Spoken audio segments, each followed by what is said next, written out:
కూడి వచ్చిన మీ అందరికీ ప్రభునామములో వందనాలు తెలియపరుస్తున్నాను. యేసయ్య నామానికి స్తోత్రం కలుగును గాక. హల్లెలూయా. సామెతల గ్రంథం 21వ అధ్యాయం మొదటి వచనాన్ని ఎవరైనా ఒకళ్ళు తీసి చదవడానికి ప్రయత్నం చేయండి. సామెతల గ్రంథం 21వ అధ్యాయం మొదటి వచనం. ఇక్కడ ఏమని రాస్తుందంటే, యెహోవా చేతిలో రాజు హృదయము నీటి కాలువల వలె ఉన్నది, ఆయన తన చిత్తవృత్తి చొప్పున దానిని త్రిప్పును. మరొక్కసారి జాగ్రత్తగా చూడండి. యెహోవా చేతిలో రాజు యొక్క హృదయము నీటి కాలువల వలె ఉన్నది, ఆయన తన చిత్త ప్రకారంగా దానిని, అంటే ఆ రాజు యొక్క హృదయాన్ని తననుకున్నట్లుగా తిప్పుతారు అని. ఈ లేఖనాన్ని కొంచెం జాగ్రత్తగా ఆలకించండి. నీటి కాలువలు అనేవి ఏ వైపు పారాలో, ఏ దిశగా నడవాలో, ఎలా నడిపించబడాలో, వాటిని ఎలా త్రిప్పాలో రైతు చేతిలో ఉంటుంది.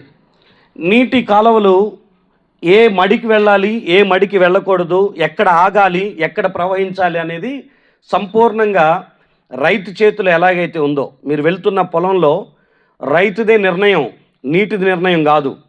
నాకు ఇష్టం కాబట్టి మళ్ళీ ఎక్కువసేపు ఉంటా, ఆ మళ్ళీ తక్కువ పారుతా అంటానికి వీలు లేదు. ఇష్టం ఉన్నా ఇష్టం లేకున్నా, అది పళ్ళమా ఎత్తైనా, రైతు ఎలా డైరెక్షన్ ఇస్తారో ఆ డైరెక్షన్ ప్రకారంగా ఆ నీటి కాలువ పారవలసి వస్తుంది. ఇక్కడ రాయబడిన మాట, యెహోవా చేతిలో అంట రాజుల హృదయాలు ఉన్నాయంట. ఆ రాజుల హృదయము నీటి కాలువలాగా, రాజు అంటే ఆయన ఎటువైపు తిప్పితే అటువైపు వెళ్తుందంట. రాజు అనే పోలిక ఎందుకనంటే, వీళ్ళకున్నంత అస్థిరత ఇంకొకళ్ళకు ఉండదు. ఎందుకంటే వీళ్ళకున్న పొలిటికల్ ప్రెజర్సు, లేకపోతే సిచ్యువేషన్స్, కొన్నిసార్లు సత్యాన్ని కూడా అసత్యం అని చెప్పాల్సి వస్తుంది, కొన్నిసార్లు ధర్మాన్ని అధర్మంగా మార్చాల్సి వస్తుంది. కారణం ఏంటంటే ప్రజల నుంచి వచ్చే ఒత్తిడి అవ్వచ్చు, లేకపోతే అక్కడున్న పరిస్థితులు అవ్వచ్చు. కొన్నిసార్లు కొన్ని నిర్ణయాలు వాళ్ళకి ఇష్టం ఉన్నా లేకున్నా తీసుకోవాల్సిన పరిస్థితులు వస్తాయి. ఇక్కడ రాయబడిన మాట ఏంటంటే, దేవుని చేతిలో కనుక రాజుల హృదయాలు ఉంటే, అధికారం, జ్ఞానం అన్నీ కలిగినటువంటి వారు కూడా దేవుని చేతిలో నీటి కాలువల్లాగా ఉండగలిగితే ఆయన చిత్త ప్రకారంగా వారిని మలుపుతాడని రాస్తుంది. ఈ లేఖనాన్ని ఆధారం చేసుకొని మీతో ఒక మాట జ్ఞాపకం చేస్తున్నాను. రాజులు దేవుని చేత త్రిప్పబడుతూ నడిపించబడుతూ ఉంటే, ఆత్మీయులుగా నా జీవితం, సంఘము, సేవ, సేవకుడు, కుటుంబము, పిల్లలు, మన వ్యక్తిగత జీవితాలు ఎవరి చేత త్రిప్పబడుతున్నాయి, ఎవరి చేత నడిపించబడుతున్నాయి అన్నదే ఈరోజు ప్రసంగంగా ఆలకించండి. ఎవరి చేత త్రిప్పబడుతున్నాం, ఎవరి చేత నడిపించబడుతున్నాం మనం ఈ భూమి మీద.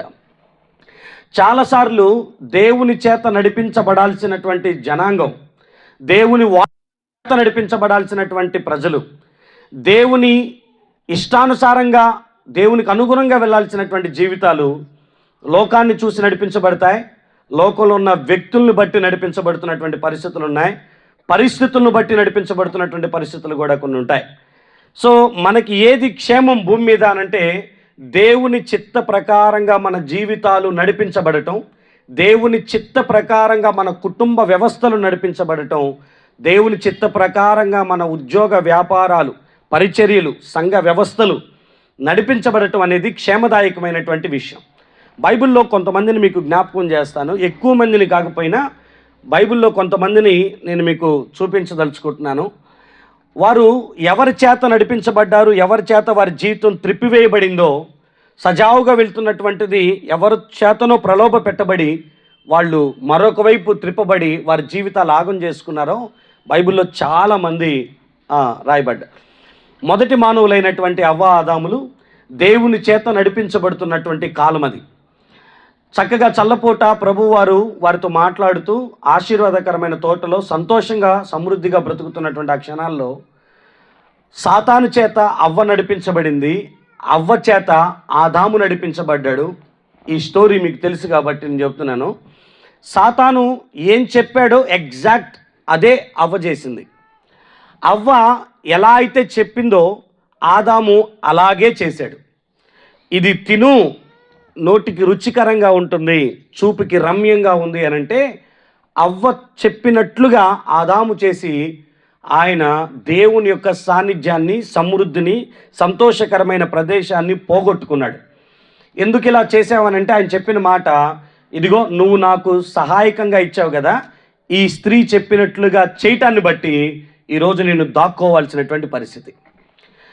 ఎవరి యొక్క డైరెక్షన్ మనకి మెయిన్ అవుతుందో తెలియదు, కానీ కొన్నిసార్లు మన ఆధ్యాత్మిక జీవితం చాలా సజావుగా వెళ్తుంది. ప్రార్థన బాగానే ఉంది, వాక్య ధ్యానం బాగానే ఉంది, పరిశుద్ధత బాగానే ఉంది, మందిరానికి వెళ్ళే అలవాటు బాగానే ఉంది, ప్రభు కొరకు బ్రతికే ఆ చిన్న ఆశ బాగానే ఉంది.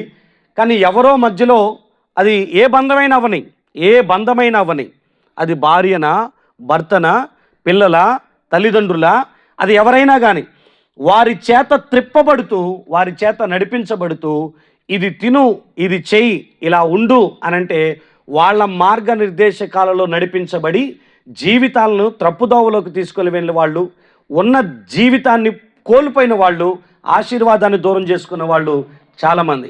ఆయన పేరు అహాబు, ఆయన రాజు. మొదటి రాజుల గ్రంథంలో 21వ అధ్యాయంలో మీకు యెజబెల్ అనేటటువంటి తన భార్య మాట విని ఇతన్ని చంపే అనంటే చంపేయటమే. ఇదిగో ఇలా అబద్ధం ఆడతాను, నువ్వు నోరు మూసుకొని కూర్చోంటే కూర్చోవటమే. ఇదిగో నేను ఈ విధంగా బలిపీఠాలను కట్టించి అక్కడ దేవునికి వ్యతిరేకంగా ప్రజలను నడిపిస్తాను అనంటే అహాబు భార్య యెజబెలు ఏది చెప్పిందో ఎగ్జాక్ట్ అహాబు ఇశ్రాయేలు రాజు అలాగే నడిపించబడినటువంటి పరిస్థితి. ఒక రాజు తన భార్య చేత నడిపించబడ్డాడు, ఒక ఆత్మీయుడు తన భార్య చేత నడిపించబడ్డారు, వాళ్ళ జీవితాలను ఆగం చేసుకున్నారు, శాపగ్రస్తులైపోయారు, త్రోలివేయబడ్డారు, గెంటివేయబడ్డారు, అన్నిటికీ దూరం అయిపోయారు. దేవుని యొక్క స్వరం వినటం ఇక ఆగిపోయింది ఆదాము జీవితంలో. అహాబు దేవుని యొక్క మార్గాల్లో నడిపించబడటం ఆగిపోయింది. నేను అంటున్నాను, కుక్కలు తన రక్తాన్ని నాకే అంతగా తన చావు అయిపోయింది చివరికి.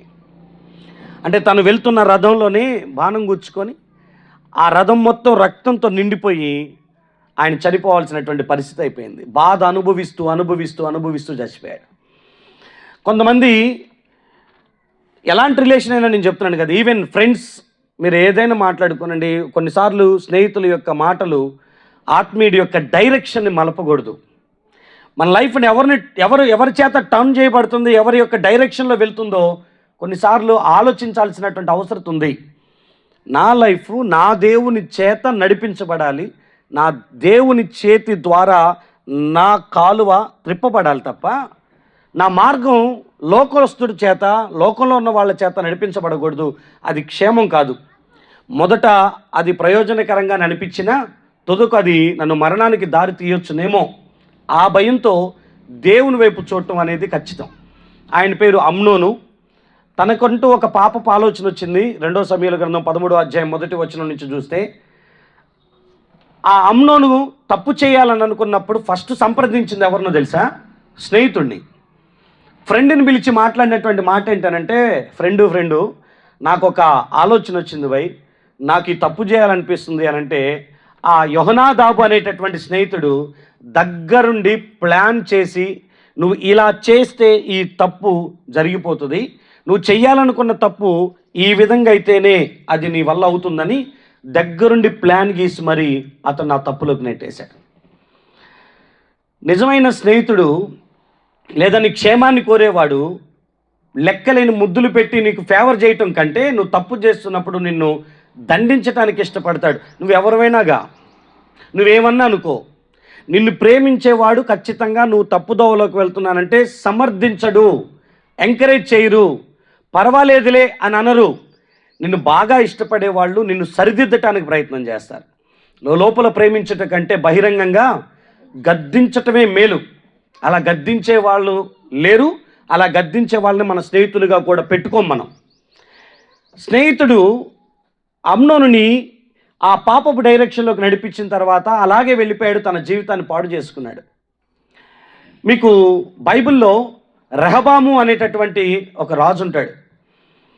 మొదటి రాజులు 12వ అధ్యాయంలో ఈ రెహబాము అనేటటువంటి రాజు తన సమాన వయసులో ఉన్నటువంటి తన స్నేహితులందరినీ పిలిపించుకొని రాజ్యానికి సంబంధించినటువంటి ఒక ఆలోచన తన స్నేహితుల్ని అడిగి తెలుసుకొని తన స్నేహితులు ఎలా చెప్పారో ఆ విధంగా ఆ రాజ్యాన్ని నడిపించడానికి ఇష్టపడతాడు. యెరోబాము వచ్చి సమాధాన పడటానికి వస్తే, లేదు లేదు, మేము సమాధాన పడము, మేము మా తండ్రి కంటే ఎక్కువగా మిమ్మల్ని బాధిస్తామని చెప్పి రాజ్యం 2 ముక్కలయ్యేటట్లుగా చేశారు. రెహబాము యొక్క డైరెక్షను, రెహబాము యొక్క నడవడిక పూర్తిగా ఇంకొకళ్ళ మీద డిపెండ్ అయిపోయి ఉంది. మనలో చాలామంది సొంత డెసిషన్ తీసుకునేటటువంటి శక్తి కూడా ఉండదు. వీళ్ళెప్పుడు ఇంకొకళ్ళ మీద ఆధారపడుతూనే ఉంటారు, డిపెండ్ అవుతూనే ఉంటారు. పోనీ డిపెండ్ అవటం తప్ప అంటే కొన్నిసార్లు తప్పు కాకపోవచ్చు, కానీ ఎవరి మీద డిపెండ్ అవుతున్నాం అన్నదే మ్యాటర్ అవుతుంది అక్కడ. నీకు ఆలోచన కావాలి. సామెతల గ్రంథం చెప్తుంది, ఆలోచన కర్తలు అనేకులుండుట రక్షణకరము అని. ఆలోచన చెప్పువారు అనేకులుండుట చేత ఉద్దేశములు స్థిరపరచబడతాయి అని. ఆలోచన చెప్పువారు లేని చోట ఉద్దేశములు పాడైపోతాయి, చేయలేము కొన్ని పనులు. కౌన్సిలర్స్ అవసరమే, ఆలోచన చెప్పేవాళ్ళు ఉండటం మంచిదే, కానీ ఎవరి ఆలోచనలు వినాలి అన్న ఇంగితం, అన్న వివేకం ఖచ్చితంగా మనకు ఉండాలి. అది లేకుండా ఎవరు ఏది చెప్తే ఆ డైరెక్షన్లో గనక మన కాలువను నడిపించుకుంటే అది వృధా ప్రయాసగా మారిపోతుంది. మనం పారే ఆ ప్రయాస అంతా కూడా, మనం వెళ్ళే ఆ మార్గం అంతా కూడా ఇదిగో ఎటువంటి ఫలం లేకుండా మారిపోయే అవకాశాలు ఉంటాయి. మన కాలువ లేదా మన జీవితం ఒక నీళ్ళే ఒక డైరెక్షన్ చేత నడిపించబడటానికి బెండ్ అయిపోతున్నాయి, ఏంటంటే అటు తిరిగిపోతున్నాయి. రాజు యొక్క హృదయము యెహోవా చేతిలో నీటి కాలువల్లాగుంది. అది ఆయన తన చిత్త ప్రకారంగా ఎటైనా త్రిప్పటానికి అనుకూలంగా ఉంది. కానీ నీ విషయంలో దేవుడు అనుకున్నట్లుగానే నీ జీవితం టర్న్ చేయబడుతుందా లేదా? ఈరోజు ఇది ఆలోచించండి. స్నేహితులు తప్పుదోవనే తీసుకెళ్లారు, బంధాలు తప్పుదోవలోనే తీసుకుని వెళ్ళిపోయినటువంటి పరిస్థితి. పోనీ ఇంకా ప్రజలు ఎవరైనా, లోకం ఎవరైనా చెప్పే మాటలు వినొచ్చా అంటే అవి కూడా విని ముందుకు వెళ్ళేటటువంటి పరిస్థితులు కాదు. బైబిల్లో కొంతమంది ప్రజల మాట విని పాడైపోయిన సేవకులు, ప్రజల మాట విని పాడైపోయినటువంటి రాజులు కూడా ఉన్నారు. 1 సమూయేలు గ్రంథం 15వ అధ్యాయం 24వ వచనంలో సౌలు అనేటటువంటి ఆయన దేవుడు చెప్పిన మాట ప్రకారంగా కాక ప్రజల మాట విని ముందుకు వెళ్ళాడంట. ఏమని రాస్తుందో చూడండి. 15వ అధ్యాయం 24వ వచనంలో ఇక్కడ ఏమని రాస్తుంటుందనంటే, అయ్యా నువ్వు ఎందుకు ఈ తప్పు చేసావనంటే, సౌలు జనులకు జడిసి వారి మాట వినినందున నేను యెహోవా ఆజ్ఞను నీ మాటలను మీరి పాపం తెచ్చుకున్నాను అని అంటారు. నువ్వు చేసిన ఈ తిరుగుబాటు, నువ్వు చేసిన ఈ మూర్ఖ ప్రవర్తన, ఆయన పలికిన మాట ఏంటి తెలుసా? దేవుని మాట ఒకవైపు ఉంది, జనుల మాట ఒకవైపు ఉంటే జనులకు భయపడి వారి మాట నేను వినాల్సి వచ్చింది, అందుకే ఈ నిర్ణయం తీసుకున్నా. దేవుడు ఎవరినైతే సమూలంగా నాశనం చేయమని చెప్పాడో వారిని చంపక వారిని పక్కన కూర్చోబెట్టుకున్నాడు, పశువుల్ని తన దగ్గర తెచ్చిపెట్టుకున్నాడు. ప్రజలు చెప్పారంట, ఎందుకు రాజా అనవసరంగా వీటిని చంపటం, ఇవన్నీ మనం తొలగిపోదాం, ఇదంతా మనకు ఉపయోగపడుతుందని చెప్తే మనుష్యుల మాటలు విని ప్రజలకు జడిసి సౌలు దేవుని మాటను పక్కన పెట్టేశాడంట. అంటే దేవుడు తీసుకెళ్లే మార్గాన్ని కాక మనుషులు అతని డైరెక్షన్ని టోటల్గా చేంజ్ చేశారు, మరొక వైపు తిప్పారు. పర్యవసానంగా ఏం జరిగిందో తెలుసా?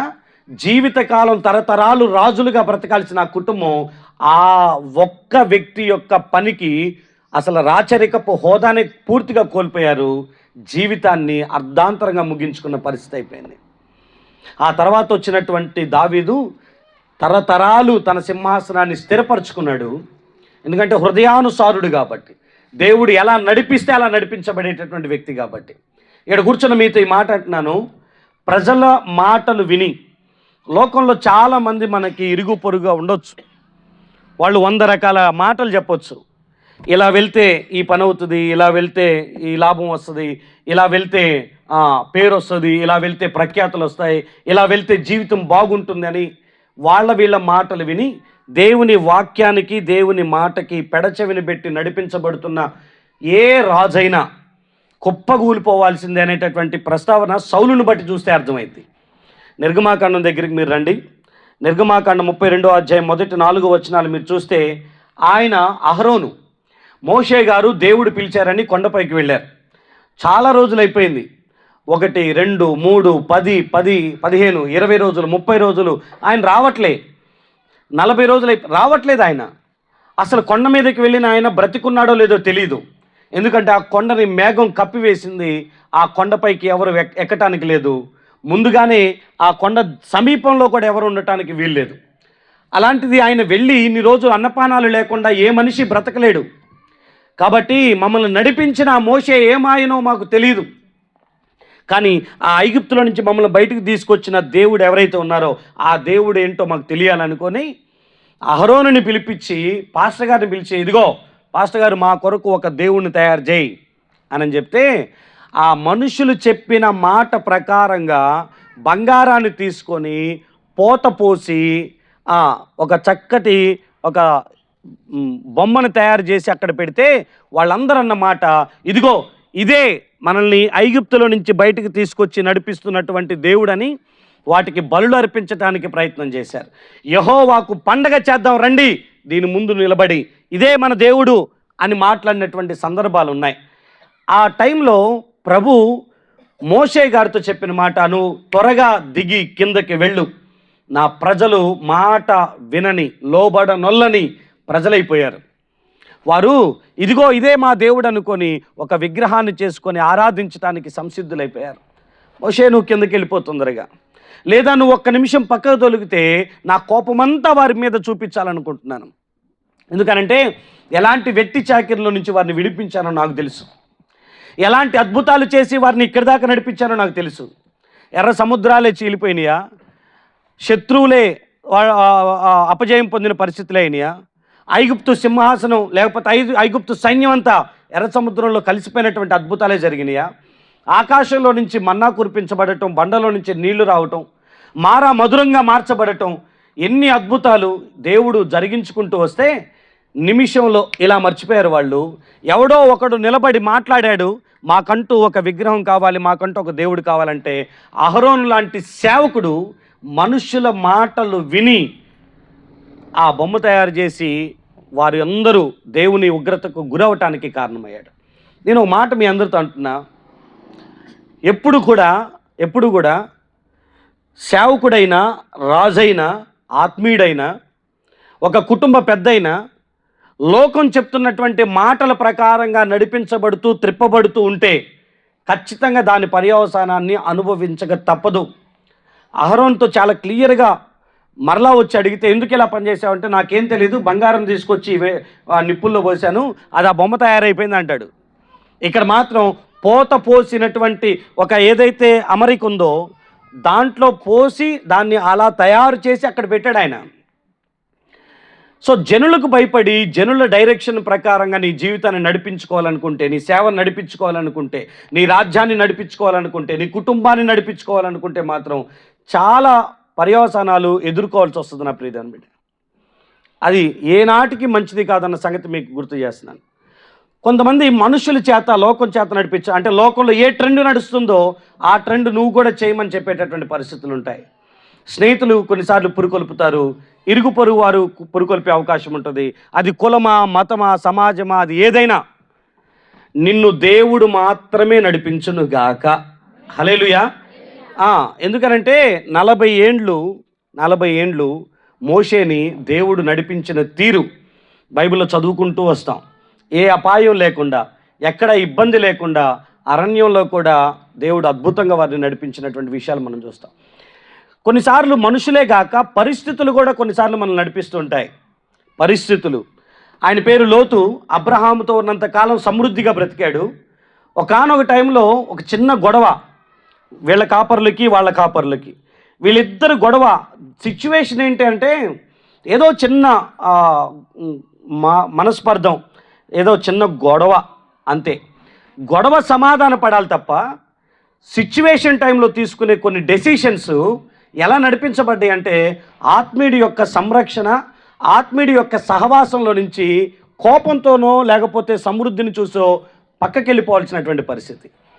సిచ్యువేషన్స్ను, పరిస్థితులను బట్టి మీరు నడిపించబడితే ఆ టయానికి ఆ పరిస్థితుల్లో ఆ వ్యక్తి ఒకవేళ నువ్వు ఇటువైపు వెళ్ళు, నేను ఇటువైపు వెళ్తాను అని చెప్తే సిచ్యువేషన్ని బట్టి ఎప్పుడూ కూడా డెసిషన్స్ లేకపోతే పరిస్థితులు మనల్ని నడిపించకూడదు మరొక వైపుకి.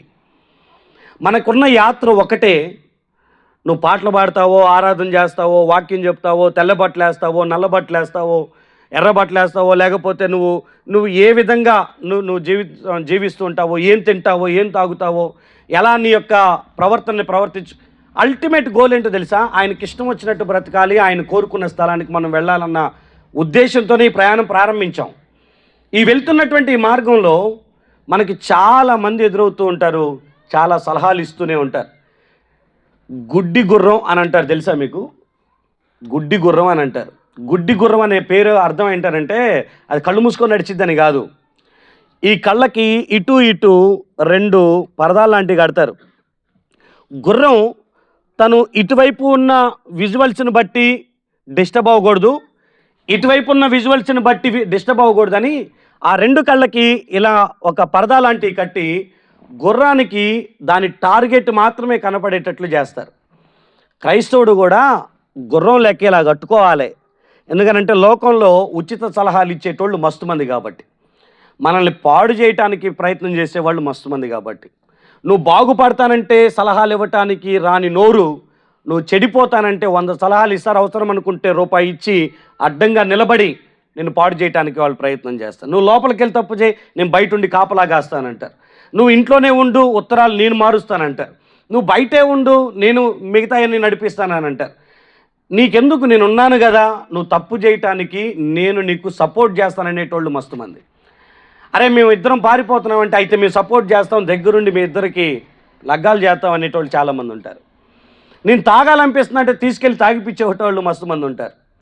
బాగుపడతానంటే నీ దగ్గరకు వచ్చి నువ్వు పూర్తిగా మంచివాడిగా అయ్యేంత వరకు నీ కొరకు నిలబడేటటువంటి ఒక మనిషి కనపడ్డు నా ప్రియదేవుని బిడ్డ ఈ భూమి మీద. మీకు మనస్ఫూర్తిగా చెప్తున్నా, మీ డైరెక్షన్ మొత్తం దేవుని చేతనే నడిపించబడండి. లోతు అలాగే వెళ్ళాడు, సమృద్ధిని చూశాడు, పరిస్థితులు బాగాలేదు. అబ్రహాం గారే చెప్పారు, మాకు ఇక్కడ గొడవలు అవుతున్నాయి కాబట్టి ఈ సంరక్షణ వదిలిపెట్టి వెళ్ళిపోవాలని.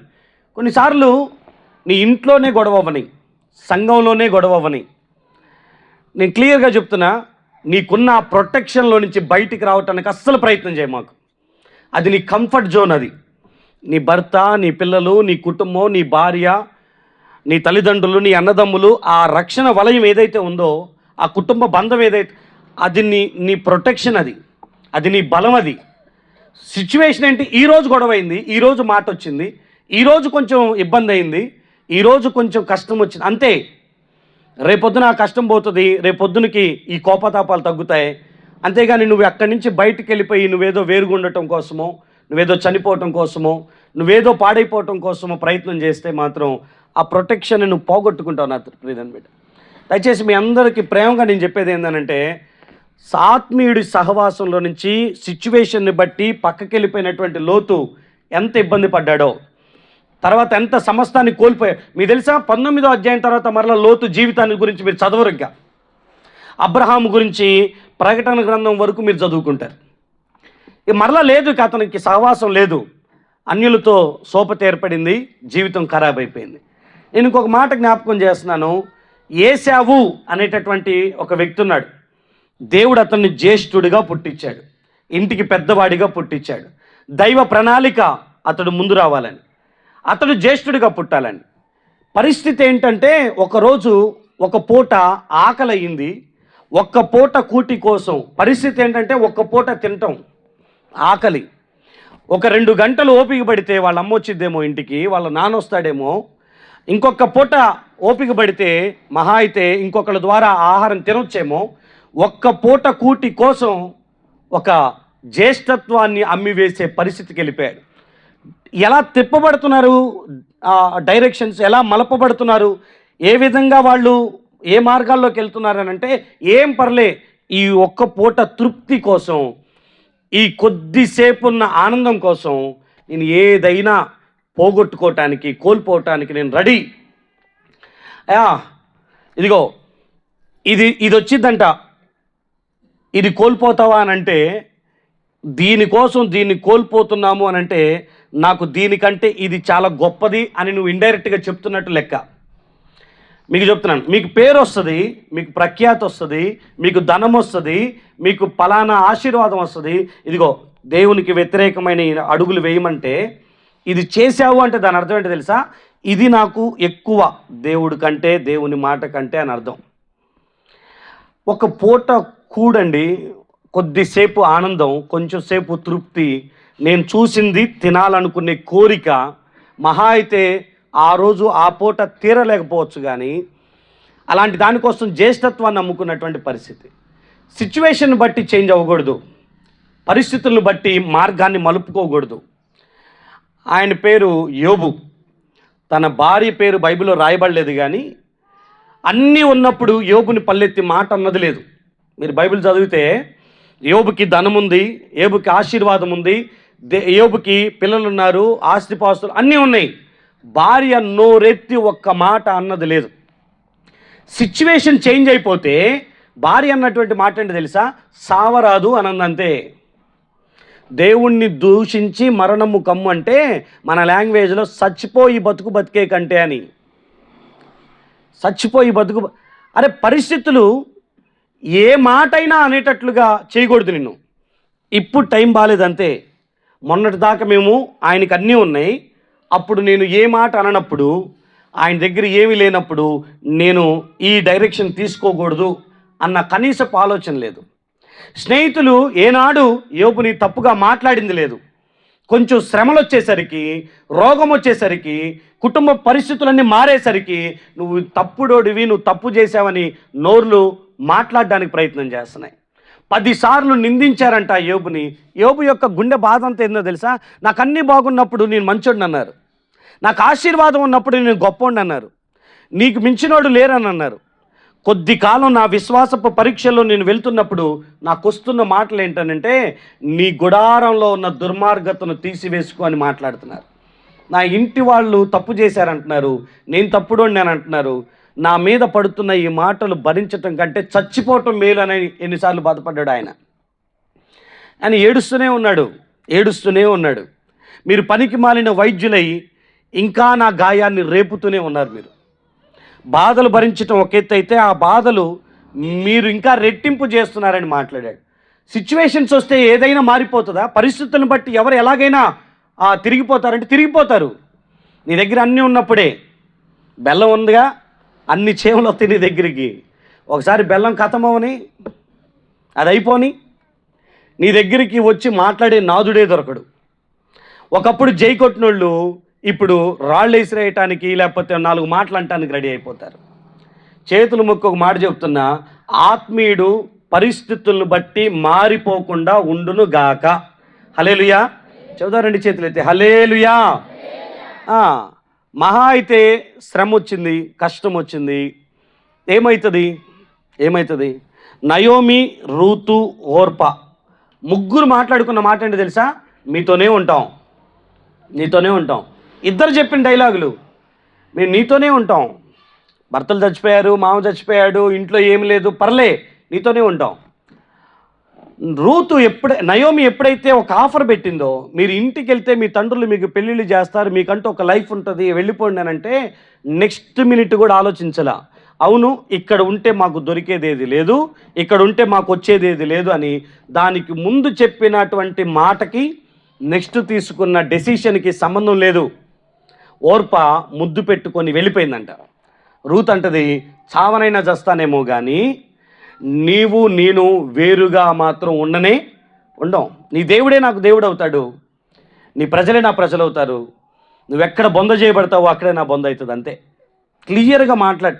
పరిస్థితులు ఉన్నప్పుడు అలాగే ఉంది, లేనప్పుడు అలాగే ఉంది. ఆత్మీయుడి జీవితం అలా కొనసాగబడాలి. పరిస్థితులను బట్టి మారకూడదు, లేదా మన సొంత ఆలోచనలు బట్టి కూడా మారకూడదు. కొన్నిసార్లు నేను మీకు కొన్ని సంఘటనలు జ్ఞాపకం చేస్తాను. అంటే 2 తిమోతి 4:10 దేమా అనేటటువంటి ఒక సేవకుడు గురించి పౌలు గారు మాట్లాడుతూ, దేమా లోకమును స్నేహించాడు, ప్రేమించాడు, నన్ను విడిచిపెట్టి వెళ్ళిపోయాడని. 2 తిమోతి మొత్తం కూడా మీరు ఎక్కువసార్లు రిపీటెడ్గా చూసే మాట, వాళ్ళు నన్ను వదిలేరు, వీళ్ళు నన్ను వదిలిపెట్టి వెళ్ళిపోయారు, వీళ్ళు నన్ను వదిలిపెట్టి వెళ్ళిపోయారు. ఎందుకనంటే అప్పటికే పౌలు గారు చాలా వృద్ధాప్యంలోకి వెళ్ళిపోతున్నారు, చాలా ముసలైపోతున్నారు. అప్పటికే పౌలు గారి చుట్టూ ప్రమాదకరమైనటువంటి పరిస్థితులు ఏర్పడుతున్నాయి. ఆయన దొరికితే పట్టుకొని జైల్లో వేసి చంపేయాలని చూస్తున్నటువంటి పరిస్థితులే ఉన్నాయి. అప్పుడు దాకా పౌలు చుట్టూ ఉన్నటువంటి వాళ్ళు ఒక్కొక్కళ్ళు వెళ్ళిపోతున్నారు. అందుకే ఆయన అంటాడు, అందరూ నన్ను విడిచిపెట్టి వెళ్ళిపోయారు, అందరూ నన్ను విడిచిపెట్టి వెళ్ళిపోయారు. దేమ లోకాన్ని స్నేహించి నన్ను విడిచిపెట్టి వెళ్ళిపోయాడు. అరే, లోకం మిమ్మల్ని ఆకర్షించినా కూడా మీరు దాని దిశగా అది ఎటు తిప్పితే అటు తిరగటానికి మీరు వెళ్ళకూడదు. మొన్న నేను సుమనన్నతో టైం స్పెండ్ చేస్తున్నప్పుడు చాలా విషయాలు మాట్లాడుకుంటున్నటువంటి క్రమంలో కొన్ని పద్ధతులు చెప్పారు. మిషనరీలు వచ్చిన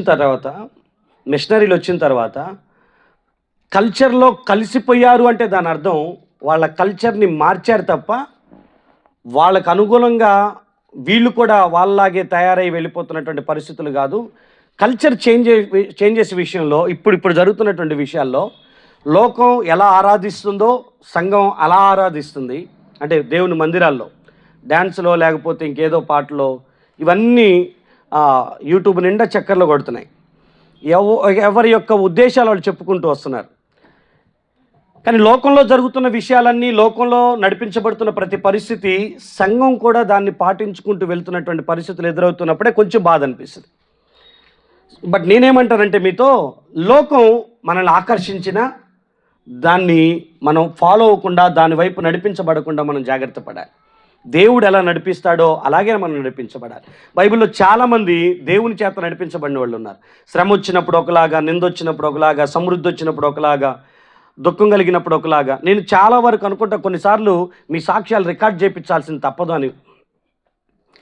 ఇదే మందిరాల్లో ఇలాగే నిలబడి చాలాసార్లు సాక్ష్యాలు చెప్తూ ఉంటాం మనం.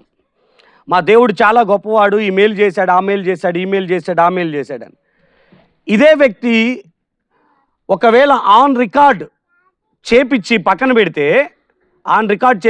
పెడితే పరిస్థితులు మారే కొద్దీ, రోజులు గడిచే కొద్దీ అదే నోరు, అదే వ్యక్తి 4 రోజుల తర్వాత ఏం మాట్లాడతాడని చూస్తే ఎగ్జాక్ట్ దానికి ఆపోజిట్గానే ప్రవర్తిస్తుంటారు. అయితే దేవుడికి వ్యతిరేకంగా మాట్లాడతారు, దేవుడు లేడని మాట్లాడతారు. ఒకప్పుడు దేవుడు మేలు చేశాడని చెప్పినటువంటి అదే స్థలాలలో ఇప్పుడు దేవునికి వ్యతిరేకమైనటువంటి పలుకులు రావటం ప్రారంభమవుతూ ఉంటుంది. పరిస్థితులు మీ ఆత్మీయ జీవితాన్ని మరొక వైపు త్రిప్పకూడదు నా ప్రియమైన బిడ్డ. శ్రమ, అప్పు, లేకపోతే రోగం, మరణం, అది ఏదైనా క్రీస్తు నుంచి మిమ్మల్ని ఏది ఎడబాపకూడదు. అందుకే పౌలు చాలా క్లియర్గా అంటారు, అది కరువైనా ఖడ్గమైన, అది ఏదైనా క్రీస్తు ప్రేమ నుంచి మమ్మల్ని ఎడబాపేది ఏది ఉండకూడదు. క్రీస్తు ప్రేమ నుంచి మమ్మల్ని ఏది ఎడబాపకూడదు. మనలో చాలామంది జీవితాలు నేను చాలా దగ్గరుండి చూసిన, చాలామంది జీవితాలు, చాలా ఇయర్స్ అయిపోయింది కదా నేను మీతో ట్రావెల్ చేసి, చాలామంది జీవితాలని చాలా దగ్గరగా చూసిన. బహుశ్రమలు, నేను చెప్తున్నాను కదా, వాళ్ళ జీవితంలో బహుశ్రమలు అనుభవించారు. బహుశ్రమలు ఎంతగా అంటే ఇక తినటానికి కూడా కూటికి లేని ఆ పరిస్థితి దాకా వెళ్ళిన పిల్లల్ని నేను చూశాను మన సంఘంలో. కానీ నాటి నుంచి నేటి వరకు ఉన్నా లేకున్నా ప్రభు కొరకు నిలబడిన వాళ్ళు తెలుసు నాకు.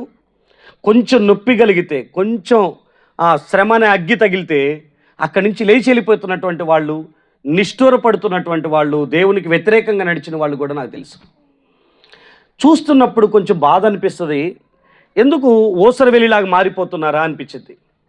మా 10 ఏళ్ళు అయిపోయింది, 15 ఏళ్ళు అయిపోయింది. యెహోవాను రుచి చూస్తే ఆయన ఇచ్చినా, ఆయన ఇవ్వకపోయినా, ఆయన మేలు చేసినా, మేలు చేయకపోయినా, దానియేలు గ్రంథం 3వ అధ్యాయం 16వ వచనంలో షడ్రక్ మేషక్ అబేద్నెగోలు మాట్లాడినట్లుగా మనం మాట్లాడగలిగితే, ఆయన తప్పించుటకు సమర్థుడు.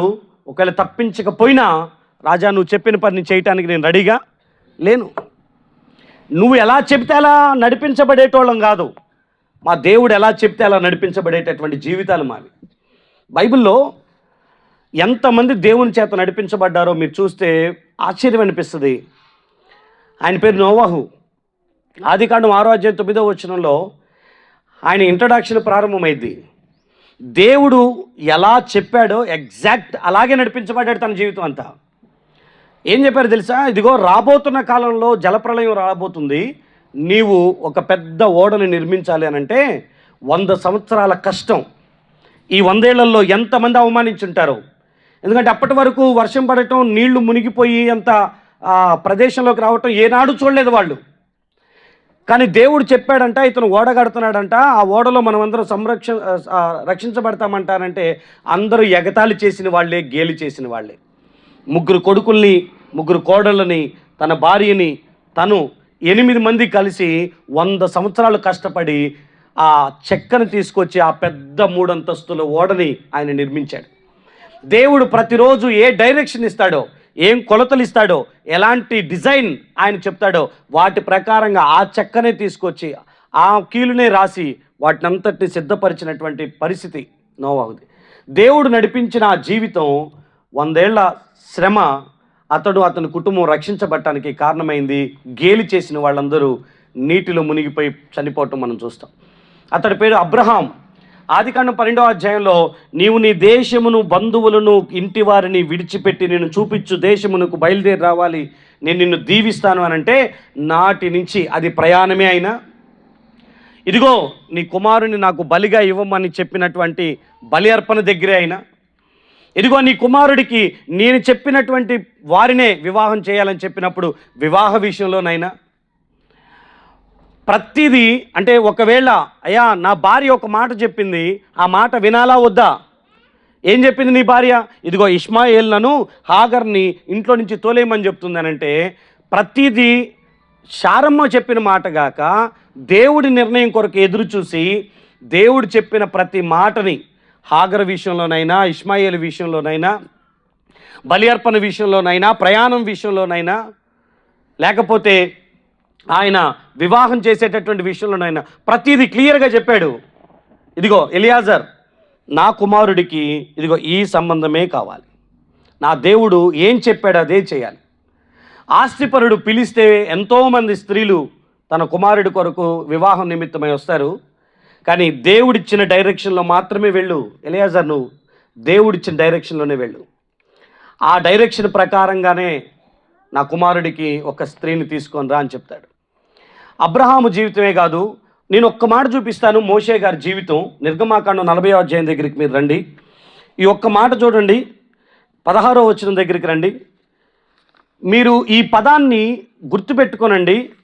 లైఫ్ లాంగ్ మోషే గారి మీద గొప్ప రెస్పెక్ట్ రావటానికి ఒక్క మాట సరిపోతుంది. 40వ అధ్యాయం 16వ వచనం చూడండి. మోషే ఆ ప్రకారం చేసెను, యెహోవా అతనికి ఆజ్ఞాపించిన వాటినన్నిటినీ చేసెను, అలాగుననే. ఈ పదాలు చూడండి, రిపీటెడ్గా మోషే ఆ ప్రకారమే చేసెను, యెహోవా ఆజ్ఞాపించిన వాటన్నిటి ప్రకారంగా చేసెను, అలాగుననే చేసెను అనేటటువంటి పదాలు ఉన్నాయి. నేను మీతో ఏమంటున్నానంటే, ప్రభు చెప్పిన ప్రతి మాట, ప్రభు ఎలా చెబితే అలా, అయ్యా నేను వెళ్ళలేను ఆ రాజు దగ్గరికి అంటే, నువ్వు వెళ్ళు, నేను నీకు తోడై ఉంటానంటే అక్కడికి వెళ్ళాడు. ఇదిగో నీ చేతిలో ఉన్న కర్రని అద్భుతాలు చేయటానికి నేను వాడతానంటే, జీవం లేని కట్టెతో గొప్ప కార్యాలను ప్రభు ఆయన ద్వారా జరిగించినటువంటి విధానాలు ఉన్నాయి. ఆయన ఏది చెప్తే అది గుడ్డిగా చేశాడు. మీరు నమ్మండి. సముద్రం వైపు కర్ర చాపు అని అంటే ఎవ్వరమైనా ఒక రాత్రంతా కర్రెలా చాపి సముద్రం వైపు ఉండగలుగుతామా? దేవుడు ఏది చెబితే అది గుడ్డిగా చేసుకుంటూ వెళ్ళిపోయాడు. అద్భుతాలు చూశాడు మోషే గారు, మహాద్భుతాలు చూశాడు ఆయన. ఈవెన్ ప్రత్యక్ష గుడారం కట్టేటప్పుడు మీకు భలే ఆశ్చర్యం అనిపిస్తుంది. ఒక చిన్న గ్లాస్ కూడా ప్రభు ఎలా చేయమన్నాడు అలాగే చేశాడు ఆయన. అంటే పాత్రలు, చిన్న పాత్రలు, ప్రతిదీ ప్రభు ఎలా చెప్తే అలా చేసుకుంటూ వచ్చాడు. ఇక్కడ రాయబడిన మాట, నీ కుమారుణ్ణి నెక్స్ట్ ప్లేస్లో పెట్టొద్దు, నీ అన్నని నెక్స్ట్ ప్లేస్లో పెట్టొద్దు, నీ తర్వాతి స్థానంలో నాయకత్వం యెహోషువను అభిషేకించంటే అలాగే చేశాడు. నువ్వు ఇక్కడితో ఆగిపోతావు అనుకుంటే అలాగే జరిగించుకుంటూ ముందుకు వెళ్ళాడు తప్ప ఎక్కడా కూడా తన సొంత పెత్తనాలు, సొంత ప్రయత్నాలు మోషే గారు జరిగించలా. మోషే గారైనా, అబ్రహాం అయినా, నోవాహు అయినా అలాగే వెళ్ళారు. ఆయన పేరు ఏలియా. మీరు ఏలియా జీవితాన్ని మీరు చూస్తే, ఏలియా తన సొంత నిర్ణయాలు కాక కష్టమో నష్టమో ప్రభు ఎలా చెప్తే అలా చేసుకుంటూ వెళ్ళాడు. బాగా వాడబడేటటువంటి దైవజనుడు, పిలిస్తే ఆకాశం వర్షం కురిపించింది, లేదా ఆకాశం వర్షం ఇవ్వకుండా ఆగిపోతుంది. ఆయన పిలిస్తే ఆకాశంలో నుంచి అగ్ని దిగి వచ్చింది. ఆయన అడిగినది అడిగినట్లుగా ప్రభు జరిగించి చనిపోయిన శవాలను కూడా లేపే అంత గొప్ప అభిషేకం కలిగినటువంటి దైవజనుడు. ఆ దైవజనుడు దేవుడు ఒకరోజు పిలిచి నోరు మూసుకొని వాగు దగ్గరికి వెళ్ళిపోమంటే వెళ్ళిపోయాడు ఆయన. ప్రభా, నేను ప్రజల మధ్యలో ఉండి, సంఘాల మధ్యలో ఉండి ఘనంగా సేవ చేసి నీ కొరకు రోషం కలిగి బ్రతకాల్సినండి కదా అని అంటే, నువ్వు కెరీతు వాగు దగ్గరికి వెళ్ళిపోయి తలదాచుకోనంటే, కెరీతు వాగు దగ్గర నరమాతృడు ఉండడు. 2 కొండల మధ్యలో నుంచి వచ్చేటటువంటి ఒక చిన్న నీటి ఓట, ఆ కెరీతు వాగు దగ్గర రాళ్ల బండల మధ్యలో బ్రతకాలి. అయ్యా, తిండెవరు ఇస్తారు, నీళ్ళేంటి, నా పరిస్థితి ఏంటి, నా పోషణ ఏంటి, ఏది అడగల. వెళ్ళిపో అంటే వెళ్ళిపోయాడు. మౌనంగా అక్కడ కూర్చొని దేవుడు పిలిచేంతవరకు అక్కడే ఉన్నాడు. వాడబడే శక్తి, సామర్థ్యం, అభిషేకం, బలము అన్నీ ఉన్నా కూడా దేవుడు సమయం ఇచ్చేంత వరకు కూడా ఆ కెరీతు వాగు దగ్గరే అలాగే అణిగిమణిగి ఉన్నాడు ఆయన. మరలా ఆయన పిలిచి సారేపతు అనేటటువంటి ఒక గ్రామంలో ఒక విధవరాలు ఉంటుంది, ఆమె ఇంటికే వెళ్ళాలి. రాజుల దగ్గరికి వెళ్తే తిండి పెడతారు, సంపన్నుల దగ్గరికి వెళ్తే అన్ని ఆతిథ్యాలు వస్తాయి. సారేపతు అనేటటువంటి గ్రామంలో ఒక విధవరాలి ఇంట్లోకి, కరువున్న ఇంటిలోనికి లాస్ట్ బ్రెడ్ మాత్రమే ఉన్నటువంటి ఆ ఇంట్లోకే వెళ్ళాలి. నువ్వు నేను చెప్పినట్లుగానే చేయాలంటే, దేవుడు ఎట్టు మలిపితే అటు మలిపించబడినటువంటి జీవితం ఏలియాది. అది కరువుల మధ్యలోనైనా, అది ఇంకా ఎలాంటి పరిస్థితుల్లోనైనా వెళ్ళమంటే అలాగే వెళ్ళాడు ఆయన. సారేపతు విధవరాలు ఇంట్లోనికి వెళ్ళి అక్కడే కూర్చొని ఆమె పెట్టినటువంటిది తిని ఆ కుటుంబానికి దీవెనకరంగా మారాడు ఆ సేవకుడు. మీకు ఈ మాట జ్ఞాపకం చేస్తున్నాను. సేవకులైనా, నాయకులైనా, ఆత్మీయులైనా ప్రభు ఇచ్చిన డైరెక్షన్ ప్రకారంగా వెళ్ళి వాళ్ళ జీవితాన్ని వర్ధిల్ల చేసుకున్నారు. కానీ మనం ఎందుకో తెలియదు, పరిస్థితులు కొన్నిసార్లు మనల్ని అననుకూలంగా తిప్పుతున్నప్పుడు మనుషులకు భయపడో, పరిస్థితులకి అనుకూలంగానో నిర్ణయాలు తీసుకొని జీవితాన్ని ఆగం చేసుకోవద్దు. ఎటుబడితే అటు గమ్యం లేని నీరులాగా మీరు ప్రవహించకూడదు. దేవుని చేతిలో మీరు ఎటు మలపాలో ఆయన అటువైపు మిమ్మల్ని మలుపుతాడు. ఆయన డైరెక్షన్ మాత్రమే కోరండి. సో బైబిల్లో నేను ఇంకొక మాట కూడా జ్ఞాపకం చేస్తాను. రోమాపత్రిక 8:14 రాస్తుంటుంది, ఎందరూ దేవుని ఆత్మ చేత నడిపించబడుదురో వారందరూ దేవుని కుమారులు అనబడుదురు అని రాస్తుంటుంది. దేవుని ఆత్మ మనల్ని నడిపించాల్సినటువంటి పరిస్థితి, దేవుని ప్రత్యక్షత మనల్ని నడిపించాల్సిన పరిస్థితి. కానీ ఈ రోజుల్లో అవేవి లేకుండా అయిపోతున్నాయి. దేవుడు చెప్పాడా, చేసేసే, అది కష్టమో నష్టమో. దేవుని ఆత్మచేత నడిపించబడి, మీరు మత్తయి సువార్త 4:1 లూకా సువార్త 4:1 చూస్తే, యేసు ప్రభు వారంట బాప్తిస్మం తీసుకున్న తర్వాత ఆత్మచేత అరణ్యంలో శోధించబడుటకు వెళ్ళిపోయాడంట. దేవుని ఆత్మ కొన్నిసార్లు అరణ్యానికి తీసుకెళ్తే, శోధించబడటానికి తీసుకెళ్తే కూడా హ్యాపీగా వెళ్ళిపోయారు. వాళ్ళు హ్యాపీగా వెళ్ళిపోయారు. ఇది శోధన కదా, ఇది అరణ్యం కదా, వద్దు ప్రభు అనలా. దేవుని ఆత్మ ఎటు నడిపిస్తే అటు దైవజనుడు లేకపోతే యేసు ప్రభు వారు శరీరధారిగా ఉన్నప్పుడు నడిపించబడ్డారు ఆయన. మీకు అపోస్తుల కార్యాలు 13వ అధ్యాయం 1వ వచనం దగ్గర నుంచి మీరు చూస్తే, అక్కడ ఉన్నటువంటి అంతియోకియ సంఘం, ఆ సంఘం అంతా ఆత్మ ఎలా నడిపిస్తే అలా నడిపించబడ్డారు. ఆత్మ వారి మీదకి వచ్చి ఒక మాట చెప్పారు. ఏమన్నారంటే, ఇదిగో మీలో పౌలు అనేటటువంటి వ్యక్తి, బర్నబా అనేటటువంటి వ్యక్తిని సపరేట్ చేయండి, ప్రత్యేకపరచండి నా నిమిత్తం, నా సేవ నిమిత్తం. వారి మీద చేతులించి ప్రార్థించి వారిని నా కొరకు ఈ లోకానికి పంపించండి అని అంటే, సంఘంలో వాడబడుతున్నటువంటి 2 దైవ సేవకుల్ని సంఘంలో నిలవబెట్టి చేతులుంచి ప్రార్థించి, ఆ సంఘం, అయ్యా మీరు వెళ్ళిపోండి, దేవుని ఆత్మ మాతో చెప్తుంది మీరు వెళ్ళిపోండి అంటే, పౌలు బర్నబాలు ఏ మాత్రం సంకోచించకుండా చాలా క్షేమంగా ఉన్నారు. ఆ మందిరంలో వాళ్ళు వచ్చిన వారిని బలపరుస్తున్నారు, సంఘం వృద్ధి చెందుతుంది. ఆ టైంలో దేవుడు పౌలు బర్నబాల్ని పంపించేస్తే ఆ ప్రత్యేకతను, ఆ పిలుపును అందుకొని వాళ్ళు వెళ్ళిపోయారు. మీరు అపోస్తుల కార్యాలు 16వ అధ్యాయం 6వ వచనం నుంచి 10వ వచనం వరకు మీరు చదువుకుంటూ వస్తే, దేవుడంట కొన్నిసార్లు ఎక్కడికి నడిపించాలో అక్కడికే నడిపిస్తారంట. వీళ్ళు స్వార్థ నిమిత్తమై బయలుదేరితే పరిశుద్ధాత్మ దేవుడు వారిని ఆటంకపరిచెను అని రాస్తుంటుంది 6వ వచనంలో.